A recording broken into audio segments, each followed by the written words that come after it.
Salut à tous, une fois de plus, je vous parle d'un petit film français, voilà, je mate beaucoup de petits films français en ce moment, n'hésitez pas à vous abonner, laisser un comme, un like, un dislike sur cette chaîne. De quoi je vous parle? Eh bien oui, c'est du film Un profil pour deux, avec Pierre Richard, l'acteur principal de ce film. Alors avant de le regarder, honnêtement, je m'attendais à une pure comédie, avec de la grosse vanne, de la grosse gaffe de Pierre Richard. Non, c'est pas du tout ça. En même temps, c'est à la fois une comédie romantique, mais je trouve ça aussi assez intéressant finalement, tellement on peut être gêné par ce qui se passe dans le film. Voilà, c'est un petit peu mon ressenti, mais franchement, c'est assez particulier. Et au bout d'un moment, on comprend qu'on va pas rire toutes les minutes, mais qu'on va plutôt regarder cette histoire d'amour très particulière, avec donc l'histoire de notre personnage principal qui s'appelle Pierre, hein, comme Pierre Richard. Comment dire, il vit dans son appartement tout seul, il est âgé, sa femme est morte il y a quelques temps, il y a 2 ans, et il ne veut plus du tout sortir.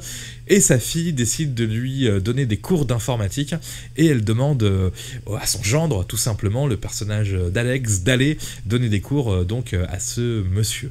Voilà, il lui donne des cours d'informatique, le monsieur s'inscrit sur un site de rencontre, mais avec la photo de son prof d'informatique. Il va séduire une jeune femme, et il va demander à ce jeune garçon d'aller au rendez-vous à sa place, et à partir de ça, va s'installer une sorte d'histoire d'amour par procuration, assez malsaine finalement. Je trouve qu'il y a vraiment un côté malsain tout au long du film qui est rattrapé par une forme d'happy end plutôt intelligente, mais on se demande quand même qu'est-ce qu'il veut nous faire le personnage de Pierre Richard avec cette manière de revivre une histoire d'amour par procuration en regardant ce jeune avoir un rendez-vous par internet avec la jeune fille qui d'ailleurs est en Belgique, hein. Ils partent de Paris jusqu'à Bruxelles ensemble pour ça. Il y a un côté vraiment très voyeurisme qui est un peu gênant, mais qui est aussi, en tout cas, qui, ne nous laisse pas indifférents et qui forcément donne de l'intérêt à ce film-là.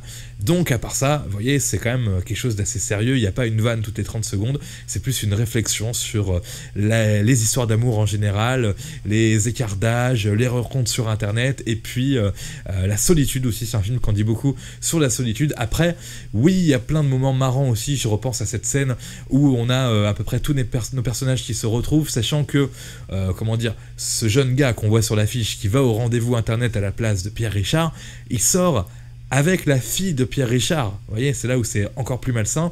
On sent que leur histoire est pas faite pour aller... Et du coup, on est un petit peu gêné non seulement par cette première histoire d'amour qui va pas trop bien, et puis l'histoire d'amour sur internet entre Pierre Richard et la jeune fille. C'est un petit peu compliqué tout ce que j'essaye d'expliquer, mais en tout cas voilà, c'est vraiment un film qui fait réfléchir sur tout ça. J'en profite juste pour citer à peu près vite fait, très rapidement, le nom des comédiens qu'on va retrouver là-dedans.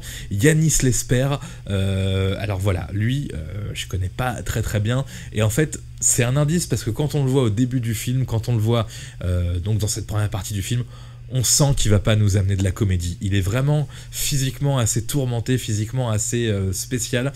Donc c'est un petit indice pour se dire qu'on n'est pas dans une comédie. On a Fanny Valette, qui est la jeune fille très jolie qu'il va rencontrer donc grâce à Pierre Richard sur internet et qu'il ira voir en Belgique. On a plein d'autres acteurs pas hyper connus parce que c'est un film qui est sorti en France et en Belgique, qui est peut-être coproduit aussi tout à fait par la Belgique. On a par contre Gustave Carverne qui fait un petit rôle sympa, Macha Merrill, bon bref, plein d'acteurs par forcément connu, et donc le film est classé quand même comédie romantique française.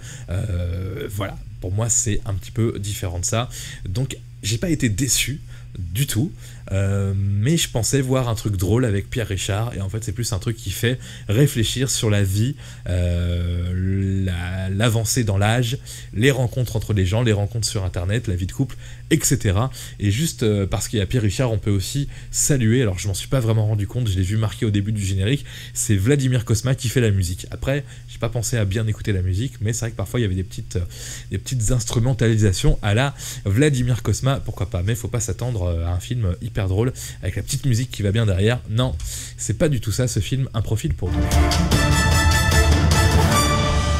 J'attends évidemment peut-être, pourquoi pas, vos commentaires si vous avez vu le film, si vous l'avez aimé, détesté.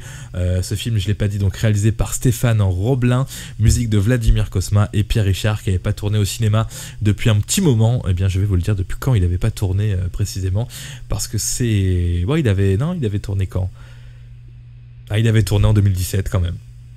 2016, 2013. Non, il avait tourné quand même finalement. Et c'est vrai que il sera aussi dans Le Petit Spirou. Ah oui, qui est sorti déjà, Le Petit Spirou. Le Petit Spirou est sorti, je ne l'ai pas vu.